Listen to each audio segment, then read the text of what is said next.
The walk through these woods feels ordinary at first, quiet, unmarked, almost forgotten. But the farther you go, the more a shape begins to emerge ahead, a structure, isolated and out of place, slowly revealing itself through the trees. Concrete walls, broken lines. A building time has been wearing down for decades. Out here, away from traffic and neighborhoods, it's easy to miss. Nature has pushed in from every side, wrapping itself around a site that once carried purpose. Most people have no idea anything is hidden back here. They'd never guessed that this weathered shell once supported a signal that reached homes and offices across the region. Approaching it now, you can sense what it used to be. Rooms where lights once burned, hallways that guided crews between equipment and studio sets, spaces designed for the rhythm of daily broadcasting. The sounds that once filled these walls are long gone, but the building's outline still hints at the work that happened here, and the ambition that shaped it. What remains is not just an abandoned structure, but the quiet footprint of a venture that tried to bring something new to Houston television. The woods have reclaimed the edges, the roof has opened to the sky, yet the story behind this place still lingers, waiting to be revisited and rarely told. And as you step inside, that story begins.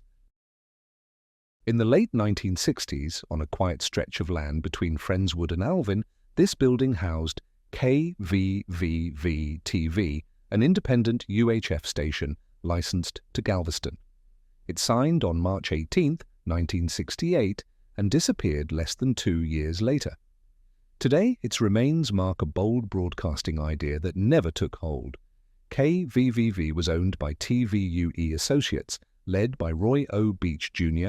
and backed by the Harris Kempner Trust. The station was part of a national push into UHF, meant to offer new programming beyond Houston's major VHF channels 2, 11, and 13. UHF promised niche audiences and new advertising markets, but also brought real technical and financial challenges.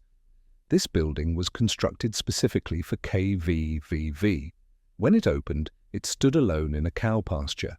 Staff remembered the rural setting, including peacocks kept on the property that sometimes wandered into view. Inside were studios, edit rooms, offices, and a modest but functional control area designed to support daily broadcasts. KVVV's programming mix was unusual. Its flagship was a 6-hour live financial show called The Stock Market Observer, modeled after programs in Chicago and Dallas. The station also aired family films, syndicated reruns, children's shows like No the Clown, and devoted Sundays entirely to Spanish-language programming. For a moment it seemed forward-thinking, but UHF reception in 1968 was unreliable, and many TVs required a converter to tune it. Advertisers hesitated to invest in a signal fewer homes could receive. Even with a strong transmitter, later reused by PBS station KEDT, KVVV struggled to generate revenue. Inside the station, pressure mounted. First-hand accounts describe a committed staff but an inexperienced sales operation. The Stock Market Observer had viewers, yet ad sales lagged. By late 1968, KVVV cut staff, reduced expenses, and shortened broadcast hours to a mid-afternoon sign-on and an early evening sign-off. On August 31, 1969, KVVV-TV went dark. Publicly, it was called a temporary 90-day shutdown to reorganize finances. Behind the scenes, losses were too great. Attempts to sell the station to Time Life, Taft Broadcasting, and later a group linked to Fred Hofheinz, all failed. With no buyer, equipment was dismantled.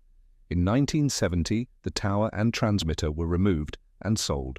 In April 1971, the FCC cancelled the license. Channel 16's life ended quietly, leaving only this building behind. More than 50 years of abandonment followed. Early 2000s photos already showed vandalism and water damage.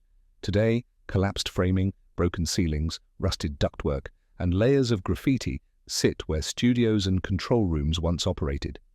This main space likely housed parts of the production environment. As you walk, it's easy to imagine the station active again, studio lights on, equipment humming, staff preparing broadcasts.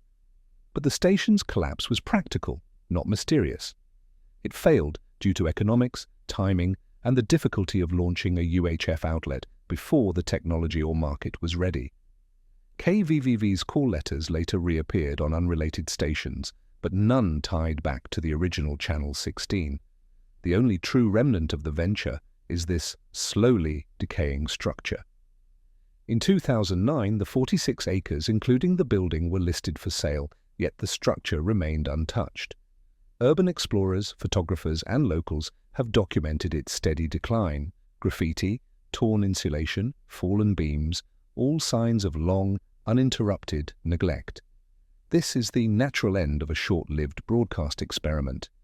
KVVV-TV tried to bring new programming to the region, but UHF limitations, a small audience, and weak ad support outweighed the station's vision. The signal is gone, but the building remains, a silent record of a small station that hoped to shape Houston television and instead became a forgotten chapter in its history.